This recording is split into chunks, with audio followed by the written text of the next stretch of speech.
یہ خیال کرنا، آقا علیہ السلام کو یہ سمجھنا یہ عقیدہ رسالت کے خلاف ہے اور شان رسالت میں بے ادبی ہے، یہ سمجھنا کہ مر گئے معاذ اللہ، مٹی میں ہو گئے اور آج کی تاریخ میں اور آج کے دن میں زندہ نہیں۔ سنو، رسول پاک تو ولادت سے پہلے بھی زندہ تھے۔ کنتو نبیم و آدم بین الروح والجسد، حضرت آدم پیدا نہ ہوئے تھے تب بھی زندہ نبی تھے، آج بھی زندہ ہیں۔ حدیث پاک سنیے کہ کس طرح زندہ ہیں یا نہیں۔ ابو داؤد سیاستہ کی حدیث اور حدیث صحیح، حدیث نمبر 1047، سنن ابی داؤد، پھر سنن نسائی سن لیں، پھر ابن ماجہ، پھر مسند احمد بن حنبل، پھر صحیح ابن حبان، پھر مستدرک حاکم، کل کتب حدیث مختلف طرق سے حدیث صحیح لاتے ہیں، اور اس کی توثیق ابن تیمیہ کے شاگرد علامہ ابن القیم کرتے ہیں۔ ابن القیم جلاء الافہام میں اوس بن اوس حدیث کے راوی ہیں۔ آقا علیہ السلام نے فرمایا، لوگو اکثروا علی من الصلاۃ فی یوم الجمعہ، لوگو جمعہ کے دن مجھ پر بڑی کثرت سے درود و سلام پڑھا کرو، فإن صلاتکم معروضۃ علیہ، تمہارا درود و سلام میرے اوپر پیش کیا جاتا ہے۔ اگر معاذ اللہ مر کے مٹی ہو گئے ہوں تو پیش کس پر کیا جاتا ہے؟ جو مر کے مٹی ہو جائے اس پر درود و سلام پیش کیا جا سکتا ہے؟ آقا نے فرمایا پیش کیا جاتا ہے۔ سنیے آگے، قالوا یا رسول اللہ وکیف تعرض علیک صلاتنا وقد حرمت، جب آپ کا وصال ہو جائے گا، وفات پا جائیں گے اور آپ قبر انور میں ہوں گے تو اس وقت بھی ہمارا درود و سلام پیش کیا جائے گا؟ آقا علیہ السلام کا جواب سنیے، اور عقیدے اپنے نفس کی شرارت اور جہالت کے ساتھ من گھڑت نہ بنائیے، عقیدے وہ رکھیے جو تاجدار کائنات نے سکھائے۔ آقا نے فرمایا ان اللہ عز و جل حرم علی الارض ان تاکل اجساد الانبیاء، ہاں میری وفات کے بعد بھی تمہارے درود و سلام مجھ پر پیش ہوں گے، چونکہ اللہ نے زمین پر حرام کر دیا ہے کہ انبیاء کے جسموں کو کھائے، زمین انبیاء کے جسموں کو نہیں کھا سکتی۔ پھر اسی طرح یہ حدیث آگے آئیے، آقا علیہ السلام نے حدیث ابو الدرداء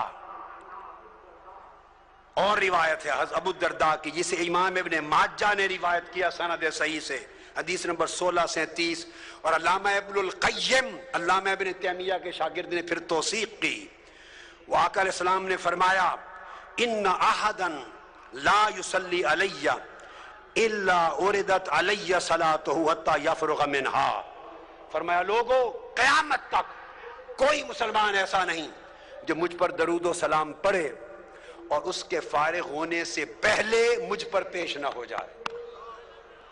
ابھی درود و سلام ختم نہیں کرتا کہ مجھے پیش ہوتا ہے۔ صحابی کہتے ہیں حضرت ابو الدرداء قلت وبعد الموت، یا رسول اللہ جب آپ وفات فرما جائیں گے اس کے بعد بھی؟ لوگ کہتے ہیں آج کی تاریخ میں زندہ نہیں، معاذ اللہ، میں تمہیں آج کی تاریخ بتاتا ہوں کیا ہے۔ پوچھا وفات کے بعد بھی؟ آقا نے فرمایا قال ان اللہ حرم علی الارض ان تاکل اجساد الانبیاء فنبی اللہ حی یرزق، فرمایا ہاں وفات کے بعد بھی اللہ کے نبی پر زمین پر حرام کر دیا ہے کہ اللہ کے نبی کے جسم کو کھائے، اللہ کا نبی قبر میں زندہ ہوتا ہے، اسے قیامت تک رزق دیا جاتا ہے۔ اور پھر آقا علیہ السلام نے فرمایا، حضرت حسن بن علی ابن ابی طالب روایت کرتے ہیں، امام ابو یعلا سند صحیح کے ساتھ راوی ہیں، آقا علیہ السلام نے فرمایا لوگو صلو علی وسلمو، مجھ پر کثرت سے درود بھی پڑھا کرو اور سلام بھی، فإن صلاتکم وسلامکم یبلغنی اینما کنتم۔ ایک تو تھا کہ فرشتے پہنچاتے ہیں، نہیں یہ دوسری بات فرمائی، فرشتے تو نوکری کرتے ہی ہیں پہنچانے کی، فرشتے اسی طرح پہنچاتے ہیں آقا کی بارگاہ میں درود و سلام جیسے ہمارے اعمال اللہ کی بارگاہ میں پہنچاتے ہیں۔ اگر آپ یہ سمجھے اگر حضور خود سنتے ہمارا درود و سلام تو فرشتے کیوں پہنچاتے؟ اگر ذہن میں یہ آئے تو میرا سوال ہے، اگر خدا خود دیکھتا تو فرشتے نامہ اعمال خدا کو لکھ کر کیوں پہنچاتے؟ فرشتے صبح و شام ہمارا نامہ اعمال خدا کی بارگاہ میں پیش کرتے ہیں. اس پیش کرنے سے اگر علم خدا کی نفی نہیں ہوتی تو جو فرشتے درود و سلام پیش کرتے ہیں اس سے علم مصطفیٰ کی نفی نہیں ہوتی. آقا نے فرمایا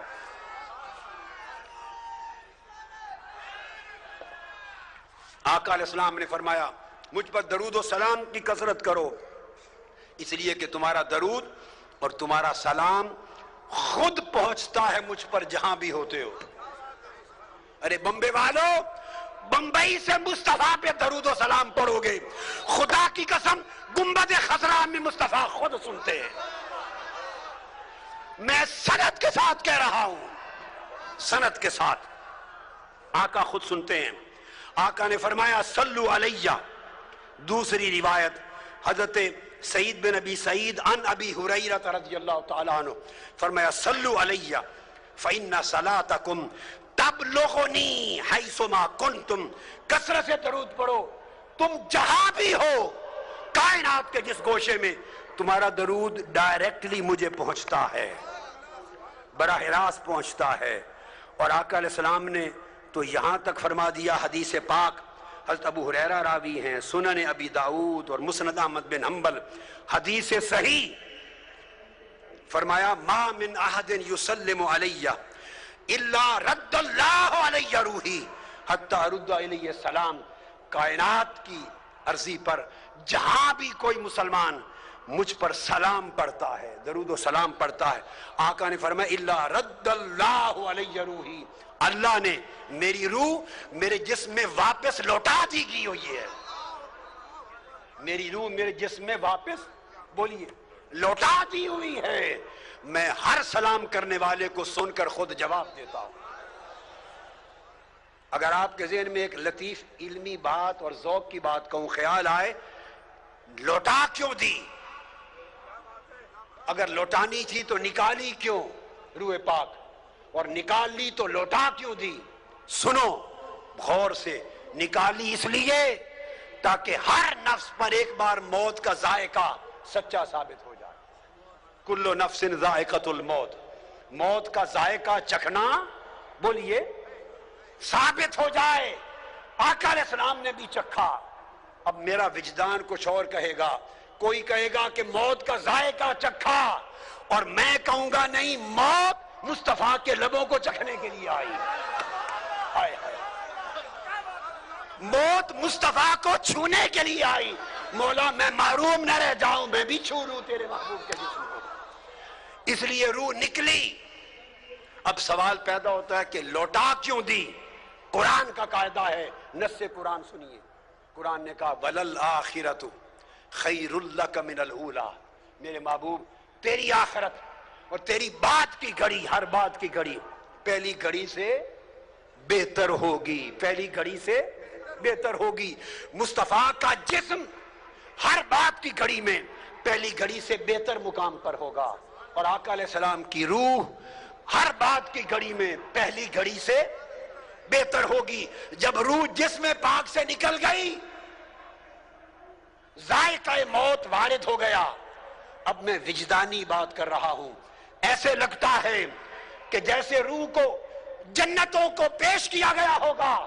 روح مصطفیٰ جس مقام کو چاہے چن لے، روح بولی ہوگی میرے مولا تیرا وعدہ ہے کہ بات کی گھڑی پہلی گھڑی سے بہتر ہوگی. میں 63 سال تک مصطفیٰ کے جسم میں رہتی رہی ہوں. 63 سال میں جسم مصطفیٰ میں رہی ہوں. تیرا وعدہ ہے کہ اب اس سے بہتر جگہ پہ جاؤں گی. اگر تیری کائنات میں مصطفیٰ کے جسم سے بہتر کوئی جگہ ہے تو وہاں بھیج دے، اور اگر جسم مصطفیٰ سے بہتر کوئی جگہ نہیں تو واپس لوٹا دے.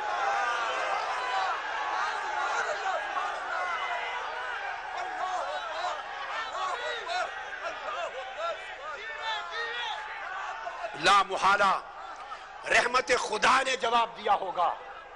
رحمت خدا نے روح مصطفیٰ، مصطفیٰ کے جسم سے بہتر تو نہ فرش پر میرے پاس کوئی جگہ ہے، نہ عرش پر، نہ مکان پر، نہ لا مکان پر۔